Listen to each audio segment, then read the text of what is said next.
Hi everybody, this is today's chapter and the chapter will be chapter 23.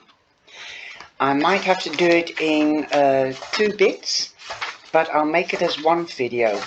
Let me know if you like the two separate videos, if you like short videos, or if you don't mind the long videos. I hope you're all well. The weather has cooled down considerably. I hope you had a nice weekend. Right, here we go. Chapter 23. And we've just discovered that Maeve was knocked out and she took over the energy, or she was in Rue's body, and she's discovered secrets and he's discovered her secrets, and she's told Fiona about it. So let's carry on. Let's see what Fiona does. Chapter 23. I ring Fiona's doorbell, and a wave of panic rushes over me. Rue and I are squeezed into the narrow patio, between the glass screen and the front door, our shoulders touching as we try to avoid tripping over the plant pots scattered around us. The panic, to my great shame, isn't about Fiona's Aunt Sylvia, or what she might tell us about the housekeeper. It's about the simple, unavoidable fact that Fiona is beautiful and witty, that Rue is handsome and smart, and that I, Maeve Chambers, suddenly feel like I have very little business with either of them. We don't have to stay long, I suddenly blurted out. I'm sure Fiona will be busy. Sure, Rue says. All of her friends are older. You know, her last boyfriend was 20. Ooh, okay. So she might want to head out with him. We shouldn't keep her too long. It's Fiona. Isn't Fiona your best friend? I glow with pride. She is, in a way. She's certainly the person I spend the most time with these days. The feeling is immediately dimmed by the fact that I have effectively replaced my last best friend, a girl who is currently under the possession of a demon I summoned. Life. Fiona's cousin Jose opens the door, going on gnawing on a soggy pom pear. He's about 3. God, why don't I ever know what to say to children? Is Fiona there? He turns around, letting the pom pear drop to the ground. Ugh. Fee, fee, fee, he starts shouting. He turns back to us. I did the poo in the snow today. Did you? Like that? Fiona jogs to the floor in sweatpants and a horse t-shirt. That is too small for her. For some reason, this feels like the height of the rock and roll, he says. The rock and roll. Hey, she says, folding her cousin into her arms. Did Joss tell you about his snow poo? Yes. He was very proud of himself. Me, less so. Common. Come on, come in. She quickly nods at Rue. Hey, Rue, you can leave your shoes here. The last time I was in Fiona's house, there were at least 20 people in it, so it feels bizarrely spacious now. The living room has 3 guitars leaning against the wall, an upright piano, and a music stand. Wow, I thought your mum was just into saxophone. That's showing off. Please? She used to be in the cover band. They even toured America before she came here. Do you ask her about it? Sorry, do not ask her about it. She won't stop once she gets started. So that's where you get it from. The performance stuff. I guess, says Fiona. I did tell you I got a Desdemona The director texted, "Wow, that's amazing, congratulations." I can't help beaming with pride, not just for Fiona, but for the fact that I am here talking to Fiona and Rue is here listening. Rue starts tracing his finger on the neck of a steel guitar. "You can play it if you want," Fiona offers. "Mum won't mind." "No, that's fine," Rue responds, his face glowing with hope. He is willing her to say, "No, really, it's okay." And a moment later she does. He gently picks it up and starts playing melody. "I've never played one of these before," he says, unable to keep the grin off his face. "They are mostly for bluegrass and country music." He starts playing a tune. Fiona cocks her ear and listens. She smiles, opens her mouth and starts to sing. There's no warm-up, no tentative talk, singing while he gets the feel of it. She immediately announces the song with a southern drawl.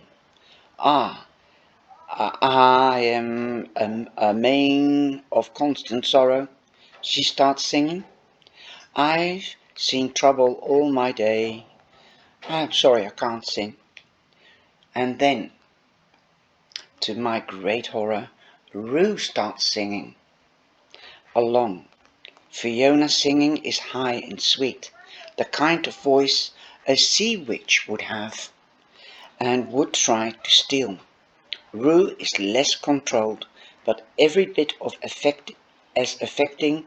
His voice has points and edges, scratches and yelps, but it's good. There's no denying that. Fiona and Rue are singing. They are singing together. They look at each other and smile, communicating something that I have no way of possibly assessing. Why don't I do music? Why don't I know songs? Their voices blend together and they are harmonizing. Harmonizing, yeah.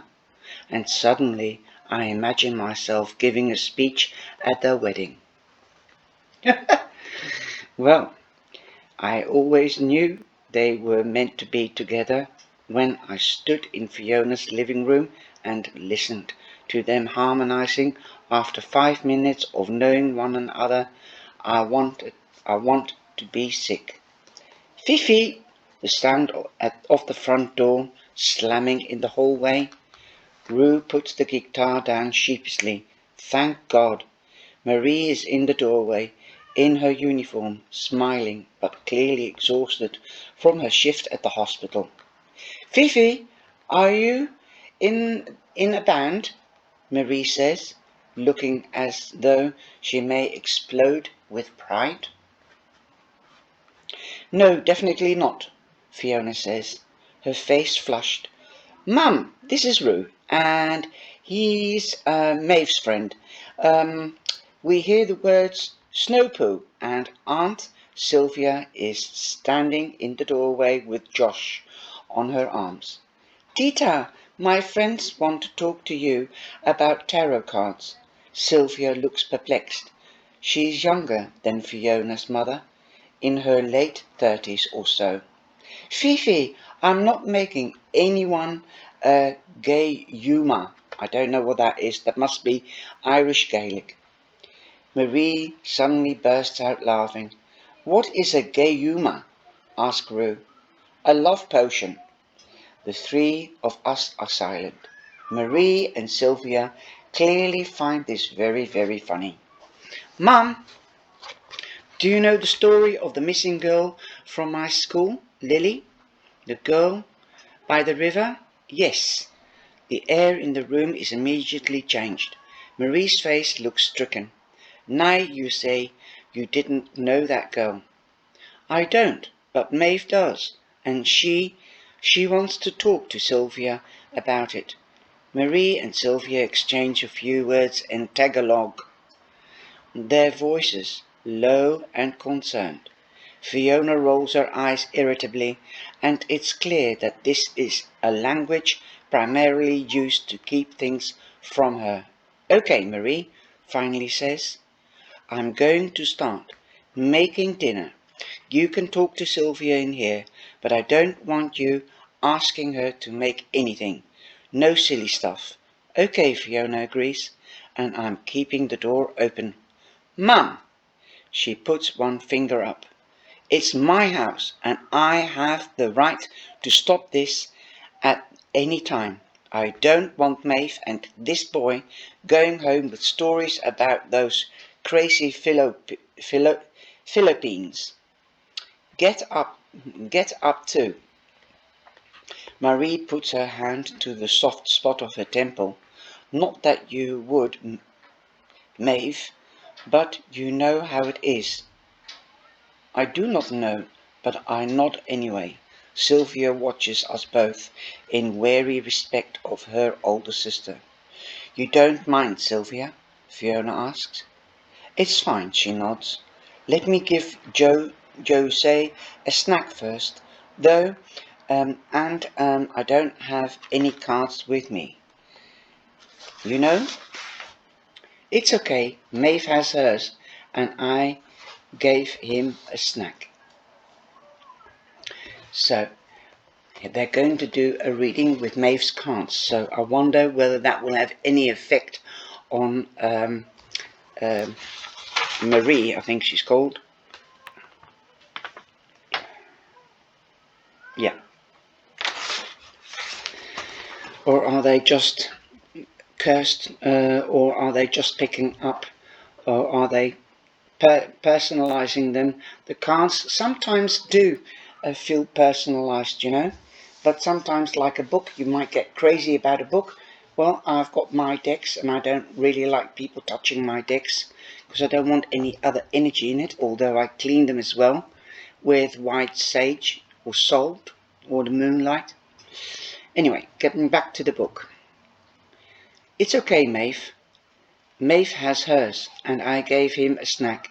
Crisps? Joe says happily, and Sylvia looks sharply at Fiona. Crisps, Fifi? Traitor, Fiona grumbles. 20 minutes later, Joss has eaten his way through a whole bowl of carrot sticks. We are eating on the floor of the living room.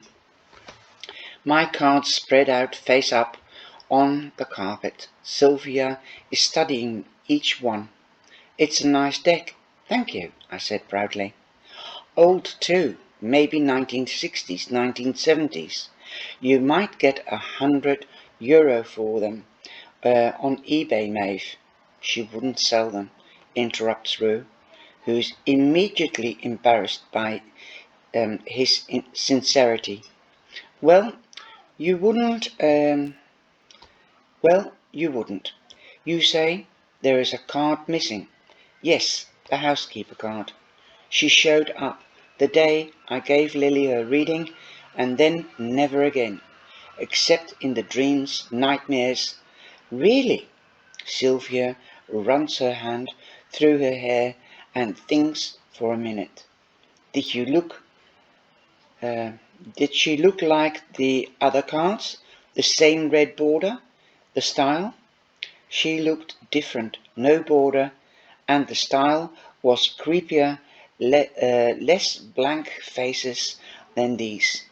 Sylvia nods, her face creased, as though trying to work out the puzzle, so she isn't off the deck. The housekeeper visits the deck. Yes, or Sylvia says, her tone measured practically.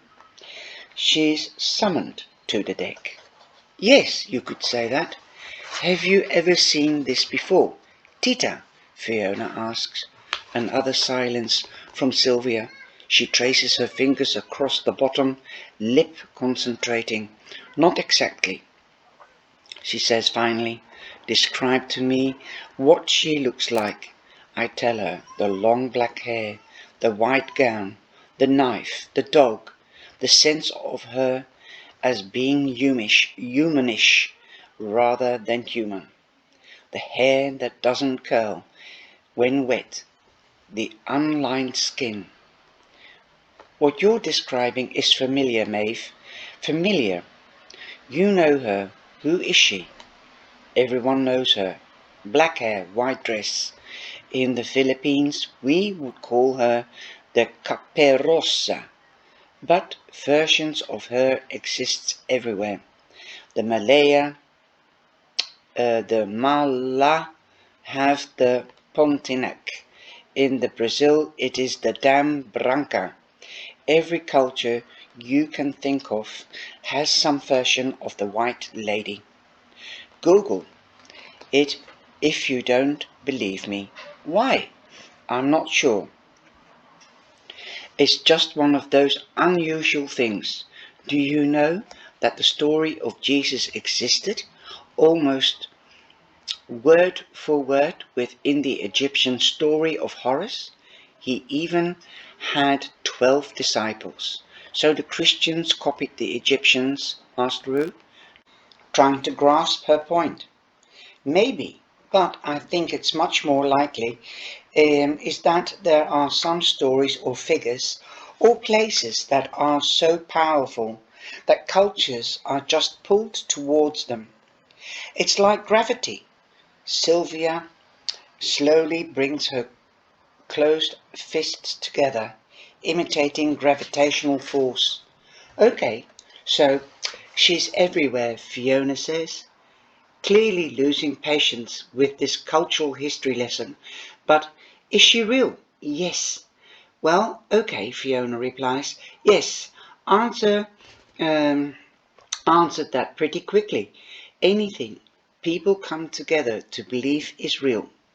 Any intense, passionate energy that is forced on one spot will create something. No, I don't mean in a pretend way. I don't mean is she real in the sense of is love real. I mean, is she literally real? And I'm telling you, Fifi, yes. Sylvia doesn't just say it, she spits it. Yes! And that calm, level-headed woman is suddenly antagonized, irritated by her niece. Why do you think people believe in ghosts, Fifi?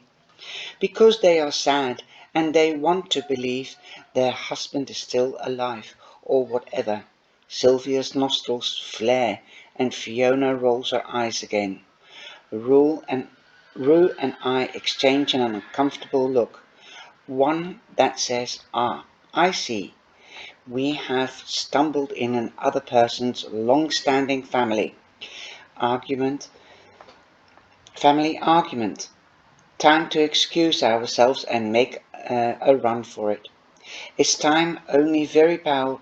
It's because only very powerful emotions can create very, very powerful energy. Ghosts linger after grief, and that's true. Spirits, I call them spirits, do linger after grief. And grief does block the communication because you can't see or feel through sadness and grief. And that's what happened to me. And that's why I started to look into astrology and tarot. But more of that another time.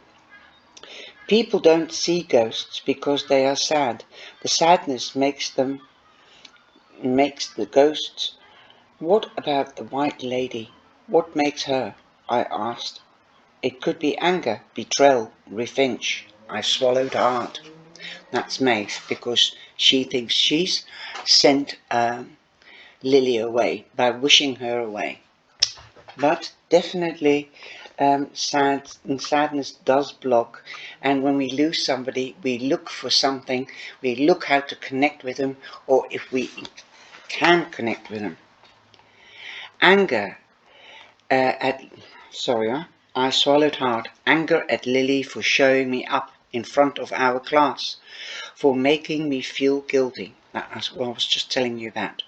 Betrayal, like when I ditched her to be friends with two girls I didn't truly even like. Revenge for just existing, for being an ever-present reminder of all the things I try to deny about myself. The silly games we used to play for so long. Too long, as a matter of fact. The slow reading group at school, linking books in Waterstones. Tick all that apply. Sylvia is staring at me, but I can't meet her eye. I can't let this nice woman know that I'm capable of feeling that kind of emotion. I look at my hands. I don't know about this housekeeper, Sylvia says, standing up gingerly. I only know what I believe. And I believe that the collective human feeling brings these spirits into existence.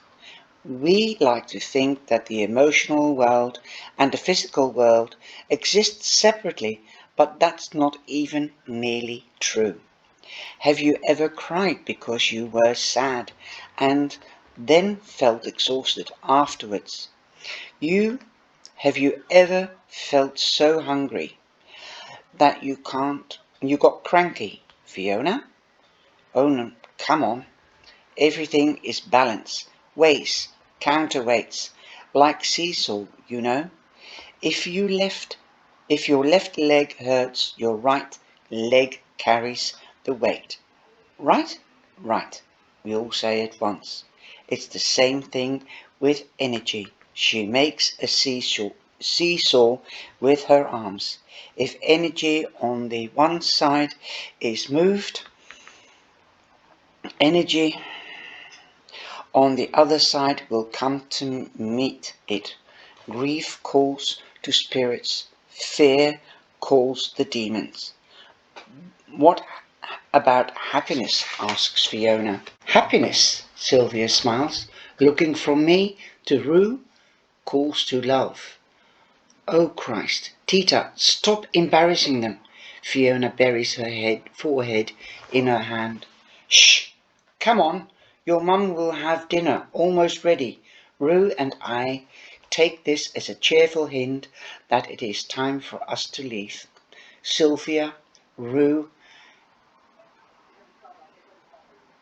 says politely, do you think that something like the White Lady or the housekeeper or whatever, do you think my sister could have willed herself into existence? I bite my lip.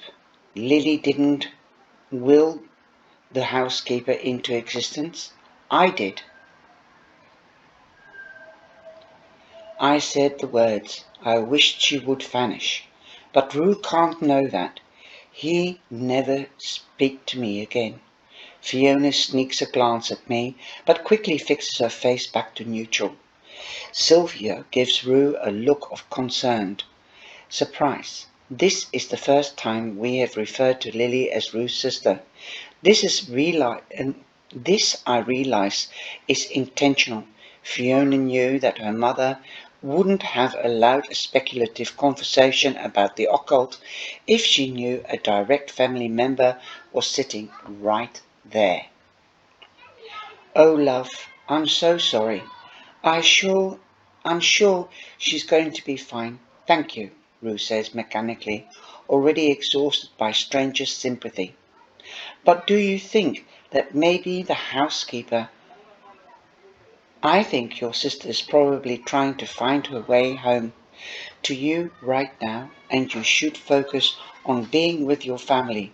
Yes, but Ruse stresses, if you believe that the physical and the emotional world can overlap the way you said, do you think that my sister could have summoned the housekeeper even without meaning to? Joss, Sylvia calls, looking around for her son. Where are you? Have you washed your hands? Sylvia could not be in a bigger hurry to leave the room. Tita, Fiona says, tugging her sleeve. Please, he's so worried. Sylvia looks at him pleadingly, begging him not to ask her anything else. I don't want to make you uncomfortable. I just want to know what it is you think. I think. In answer to your question, that the physical and the emotional worlds are much more connected than people think. Yes, and I think sometimes spirit world, the thing in our souls that creates ghosts and demons and hellhounds, I think that the world sometimes serves as a bridge between the two. Right, Rue says, his brow furrowed. Okay, please don't ask me any more, Rue. I don't want to. No, he says, putting his hand up. I know. We would better go, I say. My mum wants me home for dinner tonight, too. Sylvia smiles at me, and gratefully small smile of someone who has been let out of a corner. Thank you for telling us about the White Lady, Sylvia. It was really interesting, and it was. It's almost too big a thought to keep in my head. We say goodbye to Fiona and make our way through the kitchen, where Joss is hovering around Marie. He turns to us and looks at us. Sausages, he says sternly. Okay. I awkwardly go to pat his head and miss entirely. I smile at Fiona's mother. Thanks for letting us come over, Marie. Any time, Maeve. You too, Rue. Rue nods. We go through the narrow hallway, and I have one hand on the front door when we hear it. Marie's singing voice, completely different from the high, fluty sound of Fiona's Disney princess voice. This one is low, gravely, but completely controlled. A voice that could easily pass for Amy Winehouse, one of my favourites by the way, travelling aimlessly out of Fiona's kitchen. We cock our ears. Ladies, meet the housekeeper card. Rue looks at me sharply, his eyes like saucers. He puts his finger to his lips. That is Siunas, the signal again. Now she can be your downfall, or she can be your start. Marie is singing about the housekeeper, singing, and she only wants the best for you, like she never got for herself. She sees you at the bottom, and she's coming down. We burst back through the door, Rue and I practically falling over each other to get to Marie to help. Wow, that is scary. Oh! Marie starts singing that song, Ladies, Meet the Housekeeper, and the card, and Rue looks at me sharply, his eyes like saucers. He puts his finger to his lips. That Siunas signal again. Oh, mystery. Oh, I can't wait for chapter 24. Take care, and I hope you liked it.